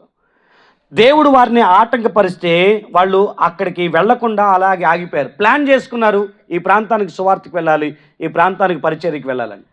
దేవుని ఆత్మ వారిని ఆటంకపరిచినందున వారు వెళ్ళలేకపోయారంట. మరునాడు అనుకున్నారు ఇక్కడికి వెళ్దామని, కానీ దేవుడు వారిని ఎక్కడికి ఎటువైపు తిప్పితే అటువైపు వాళ్ళు వెళ్ళటానికి రెడీగా ఉన్నారు కాబట్టి ప్రతీది ప్రార్థన, ప్రతీది దేవుని ఆలోచన, అలాగే నడిపించబడ్డారు. ఆ రాత్రి మాసిదోనియా వ్యక్తి అతని కలలోకి వచ్చినప్పుడు దేవుడు అక్కడ కోరుకుంటున్నాడని ఆయన ప్రత్యక్షత ఇచ్చినప్పుడు, అప్పుడు మొట్టమొదటిసారిగా మాసిదోనియాలో, ఆ తెస్సలోనిక, అకయ, ఫిలిప్పు, ఆ చుట్టుపక్కల ప్రాంతాలలో, ఆ పేద ప్రాంతాలలో ఘనమైన సేవ జరగటానికి ప్రభు గొప్ప కార్యాన్ని లేదా ద్వారాన్ని తెరిచినటువంటి విధానం మనం చూస్తాం. మీకు ఈ మాట చెప్తున్నాను, సేవ అవని, కుటుంబం అవని, వ్యక్తిగత జీవితం అవని, లైఫ్లో తీసుకునే ప్రతి నిర్ణయం దేవుడి చేత టర్న్ చేయబడాలి తప్ప, ఆయన చేత త్రిప్పబడాలి తప్ప, మీ సొంత నిర్ణయాలు, మీ సొంత ఆలోచనలో, లేకపోతే ఇతరులు లోకం చెప్పే ఆలోచనలో మీ జీవితాన్ని ప్రభావితం చేయకుండా మీరు జాగ్రత్త పడాలి. నా ప్రియమైన బిడ్డ, మీరు కొంచెం జాగ్రత్త పడాలి. మీరు దేవుని వాక్యం చేత నడిపించబడాలి, దేవుని ప్రత్యక్ష చేత నడిపించబడాలి. కొన్నిసార్లు ఆత్మీయులు కూడా మిమ్మల్ని తప్పుదోవలకు నడిపించవచ్చేమో. అందుకే ఇర్మియా గ్రంథం 23:16 అనుకుంటా, వాళ్ళు మిమ్మల్ని భ్రమ పెడుతున్నారు. గుర్తుపెట్టుకోనండి, కొన్నిసార్లు ఆత్మీయులు కూడా, అంటే వాళ్ళు సేవకులు అవని, కొన్నిసార్లు విశ్వాసులు అవని, అమ్మ నా వైపు చూడండి, బాగా సీనియర్ కాబట్టి, లేకపోతే పక్కన వాళ్ళ పేర్లు చెబితే మీకు బాధ అనిపించేదేమో, కానీ ఆయన మా పాస్టర్ గారే కాబట్టి ఆయన ఏది చెప్తే అది చేసేస్తాము అనుకునే గుడ్డి నమ్మకంలో ఉన్నా కూడా మీరు వేరు మార్గాల్లో త్రిప్పబడతారు. మీరు చాలా క్లియర్గా గుర్తుపెట్టుకోనండి, దేవుని యొక్క వాక్యానుసారం కానిది అది సూపర్ సీనియర్ అయిన విశ్వాసి చెప్పని, పాస్టర్ గారు చెప్పని, టీవీలో వచ్చేవాళ్ళు చెప్పని, లేకపోతే వాళ్ళు ప్రపంచ స్వార్థికులు అవని, వాక్యం అలా చెప్పకపోతే మనం అలా నడిపించబడకుండానే ఉందుముగాక. హల్లెలూయా. నేను మా దాకే ఈ పదాన్ని మాట్లాడుతున్నామనంటే, మీ స్నేహితుల మాటల విషయంలో, మీ కుటుంబ బంధాల విషయంలో, భర్త చెప్పాడు, భార్య చెప్పింది, పిల్లలు చెప్పారు, తల్లిదండ్రులు చెప్పారు, లేకపోతే నాకు తెలిసిన స్నేహితుడు చెప్పాడు, తెలిసిన వ్యక్తి చెప్పారు, జ్యోతిష్కుడు చెప్పాడు, లేకపోతే వాళ్ళు చెప్పారు. నేను అంటున్నాను, అసలు ఎవరి మాట వినొద్దు దయచేసి. నేను రీసెంట్గానే ఒక కుటుంబానికి వెళ్ళాను విజిటింగ్ హైదరాబాద్లో. నేను కూర్చున్నాము, చాలాసేపు ఉన్నాము, వెళ్ళిపోయాము. నెక్స్ట్ డేకి వాళ్ళు ఫోన్ చేసి నన్ను అడుగుతున్న విషయం ఏంటో తెలుసా? నెక్స్ట్ డేకి, మీరు వచ్చారు కదా, మిమ్మల్ని అడుగుదాం అనుకున్నాను, మిగతా వాళ్ళు ఉన్నారని ఆగిపోయాము, మా ఇంట్లో ఏమైనా కనిపించిందా అన్నారు. ఏంటంట, మా ఇంట్లో ఏమన్నా కనిపించిందా అడుగుదామని వెయిట్ చేస్తున్నా నేను. మీకు కనిపిస్తాయి కదా, మా ఇంట్లో ఏమన్నా మీకు ఇబ్బందికరమైన పరిస్థితులు కనిపించినాయి. వాళ్ళు ఆ మాట అంటానికి కారణం ఏంటనంటే, చాలా పెద్ద ఇల్లు, చెప్పాలంటే ఒక రకంగా కోటేశ్వర్లు వాళ్ళకి లోపల వాళ్ళ కుటుంబంలో ఉన్న చిన్న చిన్న ఇబ్బందికరమైన కొన్ని పరిస్థితులు ఉన్నాయి. ఆ చిన్న శ్రమలు వాళ్ళు ఈ మాట అడగటానికి కారణమయ్యేటట్టు చేసినాయి. నేను అన్నాను, అక్క నాతో అన్నారు కదా, నాతో అడిగారు కదా, ఇంకెప్పుడు ఎవరిని అడగమాకండి అక్క అన్న. అదేం తమ్ముడు, నేను ఒకటే మీరు ఇదే ఇంట్లో కదా అక్క చేతులెత్తి ప్రార్థన చేస్తుంది, హల్లెలూయా, ఇదే గదిలో కదా చేతులు ఎత్తుతుంది. మీరు చేతులెత్తి ప్రార్థన చేస్తున్న ఈ స్థలంలో చీకటి ఎందుకు ఉంటుంది? ప్రభు కొరకు నిలబడుతున్న మీకు మీ కుటుంబంలో మీ శ్రమ వచ్చిందని పరిస్థితులు ఎటు తిప్పితే అటు తిరగకూడదు. వాళ్ళ బంధువులందరూ ఫోన్లు చేసి చెప్తున్నారంట, పలానా చోటకి రా అక్కడ చూపిద్దాం, ఇక్కడికి రా అక్కడ చూపిద్దాం, అక్కడికి రా ఇక్కడ చూపిద్దాం. అందరితో ఒకటే మాట చెప్పాను, నేను ఎక్కడికి రాను, మేమంతా బాగానే ఉన్నాం, ప్రభు మాకు సహాయం చేస్తారని అదే ధైర్యంగా అక్కడ చెప్పాను. కానీ ఎందుకో ఇంకా చిన్న మాట మిమ్మల్ని కూడా అడుగుదామని అనిపించింది తమ్ముడు అని. ఇదే లాస్ట్ అక్క, ఇంకెవ్వరిని అడగమాకండి, మన ఇంటిలో మనమే ప్రొటెక్షన్ లేయర్గా ఉంటున్నాము అని. హల్లెలూయా. అస్సలు తొందరపడమాకండి అమ్మా. మీ పరిస్థితిని చూసి దారిని పోయేవాడు కూడా వచ్చి సలహా చెప్పడానికి రెడీ అవుతాడు. నేను విజయవాడకి బలారాధన ఇవ్వటానికి వెళ్ళా. గుంటూరులో ఆరాధన చూసుకొని విజయవాడకి స్కూటీ మీద వస్తూ ఉన్నా. సరిగ్గా విజయవాడ ఎంట్రన్స్లో ఓ పిల్లగాడు లిఫ్ట్ అడిగాడు, చేతిలో చిలక ఉంది, లిఫ్ట్ అడిగాడు. పోనీలే పాపం అని లిఫ్ట్ ఎక్కించుకున్నా. పాప చిలక జ్యోతిష్కం చెప్పించుకునే అతను ఎక్కాడు. వాడి స్ట్రాటజీ ప్రకారంగా వాడు మాట్లాడతాడు. నాకు ఒక స్ట్రాటజీ ఉంది వాడిని ఎక్కించుకున్నందుకు. నా ఇద్దరం ఎట్టుందంటే హోరాహోరీగా ఉంది మా పోటీ. నా ఇంటెన్షన్ వేరు, వాడి ఇంటెన్షన్ వేరు. నేను ఆపను కాబట్టి నా బండి ఎక్కి మరి నాకు చిలక జ్యోతిష్కం చెప్దామని వాడు ఫిక్స్ అయ్యాడు. ఈ ప్రయాణంలో ఖాళీగా ఎందుకు ఉన్నటువంటి వాడిని ఎక్కించుకుని అడిగి చెబుదామని నేను ఫిక్స్ అయ్యా. ఇద్దరికి ఒకదానికి ఒకటి పడినటువంటి పరిస్థితి. వెళ్తూనే ఉన్నాం. నాకు స్టార్ట్ చేశాడు, అయా మీకు ఒక నిర్మాణం చేయాలని మీరు ఎన్నో సార్లు నుంచి బాధపడుతున్నారు అని అన్నాడు. పొరపాటున మంచికో చెడుకో కానీ మంచిప్ప మందిరం కడుతున్న టైం అది. అవును కదా అన్న. అంటే అవును ధర మిమ్మల్ని చూస్తుంటే నాకు కొన్ని గుర్తొస్తున్నాయి, మీరు చెప్పమంటే పక్క కాకపోతే చెప్తాను అంటున్నాడు. ఆపను టైం అవుతుంది, నువ్వు చెప్తా ఉండన్నా. ఆడు చెప్పడం స్టార్ట్ చేశాడు. ఇక మీరు మీ పేరేంది అన్నాడు. చెప్తే మీ పేరు ప్రకారంగా మీరు చాలా మంచోళ్ళు, కానీ రూపాయి ఆగదు మీ చేతిలో అన్నాడు. ఈడేందిరా నాకు జ్యోతిష్కం చెప్తున్నాడు. వాడి టార్గెట్ ఫినిష్ అవ్వాలి. పాప ఏదో చెప్పుకుంటూ వస్తున్నాడు, వాడు బాధ వాడు చెప్పుకుంటూ వస్తున్నాడు. చివరికి నేను బండి ఆపి వాడిని ఆడ డ్రాప్ చేసేటానికి వాడు ఒక ప్రాంతంలో ఆగాలి. ఆ ప్రాంతం పేరు ఎందుకు కానీ ఆ ప్రాంతంలో ఆగాలి. అక్కడికి ఎక్కువ మంది జనాలు వస్తారు. అక్కడ తన వ్యాపారం నడవాలి. అది పాపం ఆ పిల్లగాడి యొక్క పరిస్థితి. ఎన్నో చెప్పుకుంటూ వచ్చాడు. చివరికి ఇక నేను డ్రాప్ చేసిన తర్వాత అక్కడ ఆపి, ఇప్పుడు దాకా ఇవన్నీ చెప్పినావు కదా, నేను ఒక మాట చెప్తాను. నేను వాళ్ళ జీవితం వీళ్ళ జీవితం నువ్వు చెప్పి వాళ్ళకేదో ప్రయోజనం చేకూర్చే కంటే నేను ఒక మాట చెప్తా, నీకు ప్రయోజనకరమయ్యేటటువంటి ఒక మాట చెప్పేసి వెళ్తా, జాగ్రత్తగా విను. మన జీవితాలను మార్చగలిగిన, మన స్థితిగతులను మార్చగలిగేది నువ్వో నేనో, నా సలహానో నీ సలహానో కాదు. అది నమ్ముతావా? చెప్తారా? నేను ఒకటే అన్నా, మనల్ని పుట్టించిన వాడి చేతిలో మాత్రమే మన జీవితాలు ఎటు మరలాలో, ఎటు తిప్పబడాలో, లేకపోతే మన జీవితం ఎలా ఉండాలో ఆయన నిర్ణయిస్తాడు తమ్ముడా. ఆయన మీద మాత్రమే భరోసా పెట్టుకో. నేను చర్చి పాస్టర్ని, నీకోసం నేను ప్రార్థన చేస్తా. దేవుడు ఖచ్చితంగా నీ జీవితంలో మేలు చేయాలని అనుకుంటున్నా, నా నెంబర్ తీసుకో అని చెప్పేసి ఆయనకి నాకు తెలిసిన 4 సువార్త ముచ్చట్లు చెప్పి ఆ నుంచి నేను మరలా సండే సర్వీస్కి బుజ్జక్క ఆరాధన దగ్గరికి అక్కడికి వెళ్ళిపోయాను. కొన్నిసార్లు మనల్ని ఎవరెవరో దారిని కనిపించేవాడు కూడా ఆపి మనల్ని డైరెక్షన్ మార్చడానికి 100 పనులు చేస్తూ ఉంటారు, ప్రయత్నం చేస్తుంటారు. నువ్వు అడగాల్సిన అవసరం లేదు, వాళ్ళే మీ దగ్గరికి వస్తారు. నువ్వు అడగాల్సిన అవసరం లేదు, వాళ్ళే సలహాలు ఇస్తుంటారు. నువ్వు అడగాల్సిన అవసరం లేదు, వాళ్ళే ఫోన్ చేస్తారు. నాకు తెలిసిన వాళ్ళు ఉన్నారు అని అంటారు, మనం పలానా చోటకి పోయొద్దాము అని అంటారు. మనలో చాలామందికి ఎన్ని వాక్యాలు చెప్పినా కొన్ని అర్థం కాని విషయాలు. నేను ఎవరిని ఏమన్ను, పొరపాటును కూడా వద్దన్ను. మీకు తెలుసో లేదో, నాకు చాలామంది ఫోన్ చేసి అన్నా కొంచెం బాగవుతామంట, ఆడకి వెళ్ళమంటావా ఆడకి అని అంటారు. ఎల్లు అంటే నేనేమంట, అసలు పొరపాటును కూడా వద్దన్ను. నా బాధ్యత ఏంటంటే వాక్యం మాత్రం చెప్పటం. ఇన్ని చెప్పిన తర్వాత కూడా ప్రభు సన్నిధి అక్కడుంది, ఇక్కడుంది, అద్భుతాలు అక్కడ జరుగుతాయి, ఇక్కడ జరుగుతాయి అని ఎవరైనా చెప్తూ ఉంటే అది వాక్యానుసారమైన బోధ కాదు. మీరు ఎక్కడున్నా నా ప్రభు నిజమైన దేవుడు, ఆయన సజీవుడు, మీ జీవితాల్లో ఆయన కార్యం చేస్తారు. అది మీరు నమ్మి విశ్వసిస్తే ప్రభు మీరు ఎక్కడున్న అద్భుతాలు జరుగుతాయి. కొన్ని సాక్ష్యాలు చెప్పనా? ఒక చెల్లి నాకు ఫోన్ చేసి చెప్పిన సాక్ష్యాల్లో ఒక అద్భుతం ఒకటి చెప్తాను వినండి.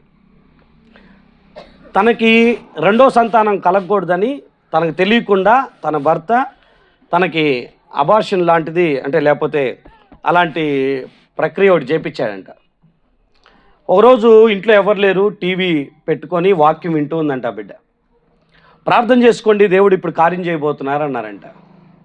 వాళ్ళు అలాగే ఇలా పొట్ట మీద చేయబెట్టుకొని నాకు 2వ సంతానం ఉండాలని కళ్ళు మూసుకొని ప్రార్థన, చిన్న గది టీవీ ఆన్ చేసుకొని ఇలా ప్రార్థన చేసుకుంటూ ఉందంట. మీరు నమ్మండి, ప్రభు ఎలాంటి కార్యం అని అంటే ఆ అమ్మాయి జీవితంలో, అంటే తన భర్త ఏదైతే తనకు తెలియకుండా జరిగించినటువంటి ప్రక్రియ ఉందో అది ఫెయిల్ అవ్వటం, ఆ తర్వాత ఆమె కన్సీవ్ అవ్వటం, ఆ తర్వాత శ్రేష్టమైన మగబిడ్డ పుట్టడం. ఆ సాక్ష్యం చెప్తున్నప్పుడు ఆ కొడుకుని చూపించి, అన్న వీడు దేవుడి సాక్ష్యం అన్న, ఇదిగో ఇలా జరిగింది అని చెప్పి. మేము యూపీకి వెళ్ళాం. యూపీలో ఒక సేవకుడు గురించి మేము వింటున్నప్పుడు ఆశ్చర్యపోయాం. ఆ సేవ ఎలాంటి పరిస్థితుల్లో జరుగుతుందనంటే, పోలీసులు వచ్చి కాపలా కాస్తున్నారు ఆ రద్దీని కంట్రోల్ చేయటానికి. ఎవరయ్యా ఈ పరిచర్య జరిగించేదంటే, అతనికి ప్రసంగం చేయటం రాదు, పాటలు పాడటం రాదు, ఆరాధన చేయటం రాదు. అతను ఎవరు అనంటే, అతడు ఒక రోగి, ఒక మంచంలో పడుకొని ఉన్నాడు. మంచంలో పడుకొని ఉంటే వాక్యం టీవీలో వస్తుందంట, ప్రభువా నువ్వు నిజమైన దేవుడివైతే మరణ పడకలో ఉన్నటువంటి నా బ్రతుకును ఒక్కసారి స్వస్థపరచు, జీవితకాలం అంతా నీ కొరకు బ్రతుకుతానన్నాడంట. దేవుడు అదే టైంలో అతన్ని హీల్ చేస్తే అతడు స్వస్థపరచబడి ప్రభువుని నమ్ముకొని చర్చికి కూడా వెళ్ళలే, స్థలాలకి వెళ్ళలే, మనుషుల దగ్గరికి పరిగెత్తుకుంటూ వెళ్ళలే. విశ్వాసపు మాట చెవిన పడితే విశ్వాసాన్ని గుండెలో పెట్టుకొని ప్రభు వైపు చూస్తే స్వస్థపరచబడ్డాడు. ఆ విషయాన్ని యూపీ వారణాసిలో చుట్టుపక్కల అందరి ప్రాంతాలకు తిరుగుతూ సేవ చేస్తే ఆ సేవకుడు పెద్ద ఆరాధన ప్రారంభించాడు. వాక్యం చెప్పడానికి కూడా వేరే వాళ్ళని పిలిపించి వాళ్ళు వాక్యం చెప్తుంటే అక్కడ కూర్చుంటాడు. నాకు వాక్యం చెప్పే ఆ తలాంతు దేవుడు ఇవ్వలేదు. నాకు తెలిసిందల్లా ఒకటే, నా బ్రతుకును మార్చాడు, మీ బ్రతుకును కూడా మారుస్తాడు అని చెప్పటం. హల్లెలూయా. నేను చావాల్సిన వాడిని నేను బ్రతికానని ఒక్క మాట మాత్రమే చెప్పుకుంటూ వెళ్ళాడు. యూపీ పోలీసులు కాపలా ఆ ట్రాఫిక్ని, రద్దీని కంట్రోల్ చేయటానికి. అంత గొప్ప సేవ వారణాసి ప్రాంతంలో జరుగుతుంది. మేము అక్కడికి వెళ్ళి ఆ సాక్ష్యాన్ని విన్నప్పుడు ఆశ్చర్యపోయాం. నేను మీతో ఏమంటున్నానంటే, ఎందుకో పిచ్చి విధానం కాకపోతే తాను చెడిందిగాక అంటారు చూడు, మేషే గాడిద కూసే గాడిద, ఏందమ్మా ఏదో సామెత ఉంటుంది, కూసే గాడిద వచ్చి అది సంగతి. ఈ కూసే అనకూడమా మమ్మల్ని కదా, అనకూడదు అని సిలువేసినా వేస్తారు. నాకు ఆ సామెత తీసేస్తున్నా. కూసే మనిషి వచ్చి మేసే మనిషిని చెడగొట్టిందని వీళ్ళు పాపం ఏదో భక్తిలో వీళ్ళ విశ్వాసం వెళ్తుంటే, వదిన ఆడకెళ్తే పని అయిద్దంట. ఆడకెళ్తే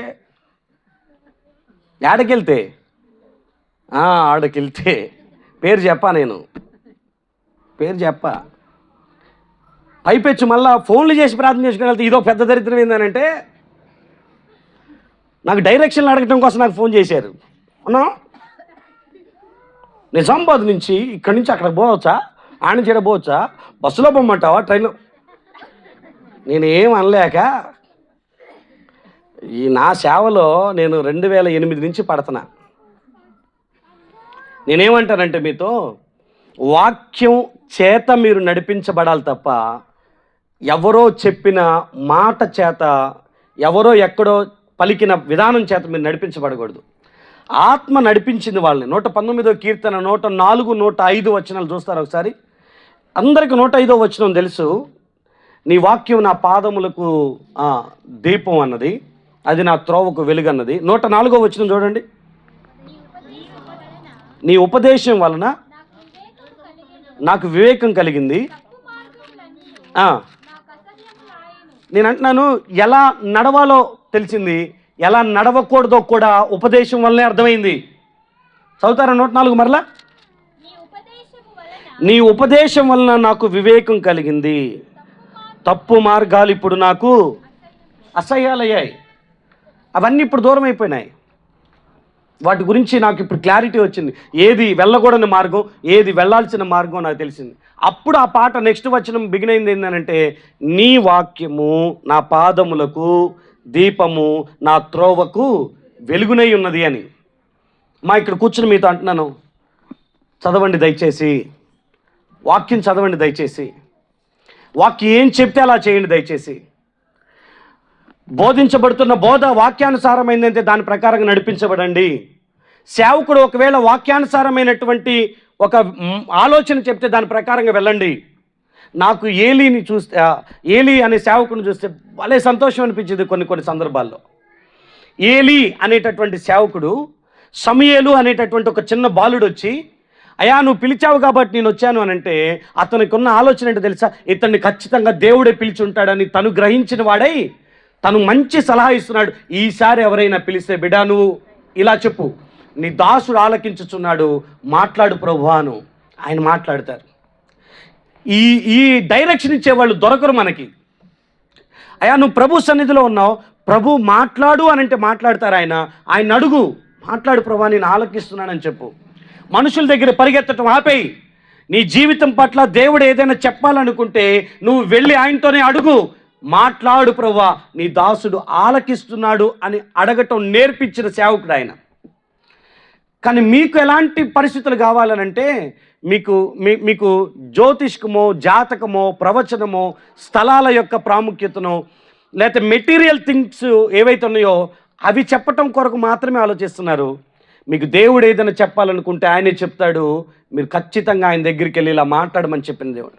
ఎప్పుడైనా అడిగారా ప్రభువుని? ఇలా మాట్లాడారా ప్రభువుని? ఎప్పుడైనా ఇలాంటి సేవకులు తగిలారా మీకు? దేవుని వైపు మిమ్మల్ని త్రిప్పేవాళ్ళు, మీ వైపు చూస్తున్నప్పుడు వాళ్ళని దేవుని వైపు తిప్పగలిగేవాళ్ళు. అయ్యా నువ్వు పిలిచావు కాబట్టి వచ్చాను అని అంటే ఆయన అర్థం చేసుకున్నది ఏంటంటే దేవుడు నీతో మాట్లాడదలుచుకున్నాడు, ఈసారి నీ దాసుడు ఆలకించుచున్నాడు, మాట్లాడని చెప్పాలని. ఒకవేళ ఏదైనా అద్భుతం చూసినప్పుడు ప్రజలు నీ వైపు వస్తే అపోస్తుల కార్యాలు 3వ అధ్యాయం దగ్గరికి మీరు రండి. అపోస్తుల కార్యాలు 3వ అధ్యాయం దగ్గరికి రండి. ఇక్కడ ప్రజలందరూ చూస్తుంటే 12వ వచనం చూడండి. వారు 11 నుంచి చూద్దాం. వారు పేతురును యోహానును పట్టుకొని ఉంటే ప్రజలందరూ విస్మయం ఉంది. సొలొమోను అనుదను మంటపంలో ఉన్న వారి యొద్దకు గుంపుగా పరిగెత్తుకుని వచ్చారు. పేతురు దీన్ని చూచి ప్రజలతో ఇట్లా, ఇశ్రాయేలీయులారా మీరు వీని విషయమై ఎందుకు ఆశ్చర్యపడుతున్నారు?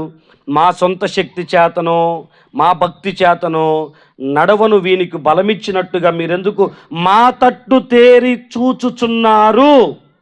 మా తట్టు ఎందుకు చూస్తున్నారు? మేమేదో మా సొంత బలంతో, మా సొంత భక్తితో ఈ కార్యాలు జరుగుతున్నాయని ఎందుకు ఆలోచన చేస్తున్నారు? మీరు ఎవరినైతే వద్దనుకొని సిలువ వేసి చంపారో ఆయన 3వ దినాన లేచి సజీవుడై ఇదిగో ఈ వ్యక్తికి నడవటానికి శక్తిని ఆయన అనుగ్రహించారని తన వైపు చూస్తున్న ప్రజల్ని దేవుని వైపు తిప్పిన సేవకుడు ఆయన. తనకు రావాల్సినటువంటి మహిమను కూడా దేవుని వైపు తిప్పగలిగేటటువంటి వ్యక్తులు వాళ్ళు. అలాంటి సేవకుల సమక్షంలో కదా విశ్వాసులు అనేటటువంటి గుంపు పెరగాల్సింది.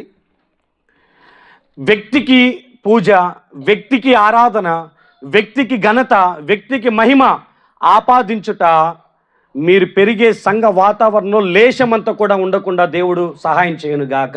హల్లెలూయా. మీరు ఎప్పుడైనా దేవుని ఆత్మచేత నడిపించబడండి, వాక్యం చేత నడిపించబడండి, దేవుని చేత నడిపించబడండి. ఒకవేళ ఏదైనా కార్యాలు కావాలా 37వ కీర్తన 5వ వచనం దగ్గరికి మీరు రండి. 37వ కీర్తన 5వ వచనం ఇది చదవండి, నేను ముగించేస్తాను. 37వ కీర్తన 5వ వచనం. నీ మార్గాలను యెహోవాకు అప్పగించుము, నువ్వు ఆయన్ని నమ్ముకొనుము, ఆయనే నీ కార్యాలు నెరవేరుస్తాడు. మరలా ఒక్కసారి ఇది జాగ్రత్తగా వినండి. నీ మార్గాలు యెహోవాకు, నీ డైరెక్షన్స్ ఏవైతే ఉన్నాయో టోటల్గా ఆయన చేతిలో పెట్టాయి. ఆయన అప్పుడు డిసైడ్ చేస్తాడు నీవు ఏ వైపు వెళ్తే కార్యాలు అనుభవిస్తావో, ఏ వైపు నీ జీవితం నడిపించబడాలో పూర్తిగా ఆయన మిమ్మల్ని డైరెక్షన్ చేస్తాడు.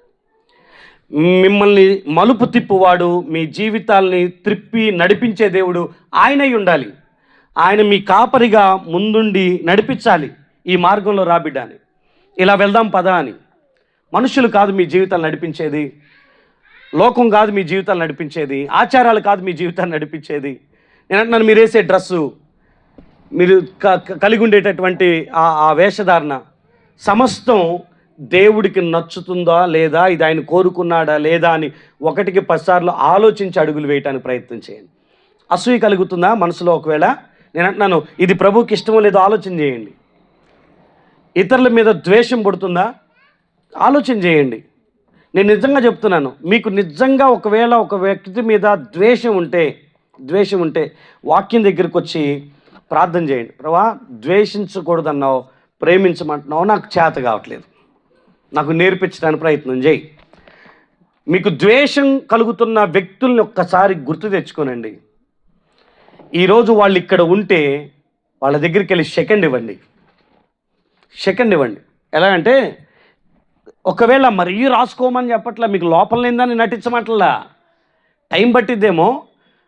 దగ్గరికి వెళ్ళి చేయటానికి కూడా ఇబ్బందిగా అనిపిస్తే దూరం నుంచి ప్రైజ్లాడాను అంటే మీ పలకరింపులు ఇలాగే ఉండి చాలాసార్లు చూసా అంటారు. నేనేమనుకుంటా, అంటే వీళ్ళిద్దరు మాట్లాడుకునేది ఇంకొకరికి అర్థం కాకూడదు అనుకోండి డైరెక్షన్ చేసుకుంటున్నారేమోనని. అట్లాగైనా పలకరించుకోండి ఈరోజు ఫస్ట్ టైం. ఈరోజు ఊరికి అట్లా అనండి, ప్రైజ్ లార్డ్ అని చెప్పండి. వాళ్ళు కూడా పల్లికి ఇచ్చారనుకో, అమ్మయ్య అనుకోనండి, దగ్గరికి వెళ్ళండి, ప్రైజ్ లార్డ్, బాగున్నా, చాలా లేదు కదా మాట్లాడి అని మాట్లాడుకోనండి ఒకసారి, హ్యాపీగా పలకరించండి. కథం ద్వేషం ఇలాంటి వెళ్ళిపోతుంది. మనుషుల మీద వారి పట్ల కలిగి ఉన్నటువంటి ఎవరు పర్ఫెక్ట్ కాదు, నువ్వు పర్ఫెక్ట్ పీపుల్తోనే సహవాసం చేయటానికి. ఎవళ్ళు ఉండే లోపాలు వాళ్ళు ఉంటాయి. ద్వేషించదలుచుకుంటే ఇక్కడి నుంచి అక్కడి దాకా అందరిని ద్వేషించాల్సిందే. లేదు మంచోళ్ళనే ద్వేషించాలనుకుంటే ఒక్కసారి నువ్వు అద్దం దగ్గరికి వెళ్ళి నిన్ను నువ్వు కూడా ప్రేమించుకోలేవు. ఎందుకంటే వాళ్ళకన్నా చెడ్డోళ్ళం మనం, వాళ్ళకన్నా ఎక్కువ లోపాలు ఉన్నాయి మనలో. మనల్ని మనం కూడా ప్రేమించుకోలేము. ప్లీజ్ మీ అందరికి చేతులు మొక్కి చెప్తున్నాను, ప్రభు ఏం బోధిస్తే, ప్రభు ఎలా నడిపిస్తే, ప్రభు ఏం చెబితే అలాగే మన జీవితాలని త్రిప్పుకొందుము గాక. హల్లెలూయా. రాజులే ఆయన చేతిలో నీటి కాలువల్లాగా మారిపోయేటంటే అటు తిప్పబడుతున్నప్పుడు, ఆయన చిత్త ప్రకారంగా నడిపించబడుతున్నప్పుడు ఈరోజు ఈ ప్రార్థన చేయండి. నా హృదయం నీ చేతిలో పెడుతున్నాను ప్రభా, నా కుటుంబాన్ని నీ చేతిలో పెడుతున్నా, నా సంఘాన్ని నీ చేతిలో పెడుతున్నా, నా భవిష్యత్తు నీ చేతిలో పెడుతున్నా. నువ్వు ఎలా నడిపిస్తే అలా నడిపించబడాలనుకుంటున్నా, నువ్వు ఎటు త్రిప్పితే అటు త్రిప్పబడాలనుకుంటున్నా. నా బ్రతుకుని దీవెనకరంగా చేసి నా జీవితంలో కార్యములు చేయి ప్రభు అని దేవుడి దగ్గర ప్రార్థన చేద్దాం. మోకరించండి, కళ్ళు మూసుకుని చిన్న మాట ప్రార్థన చేసుకొని మనం ముగించుకుందాం. చిన్న మాట ప్రార్థన చేసుకుందాం.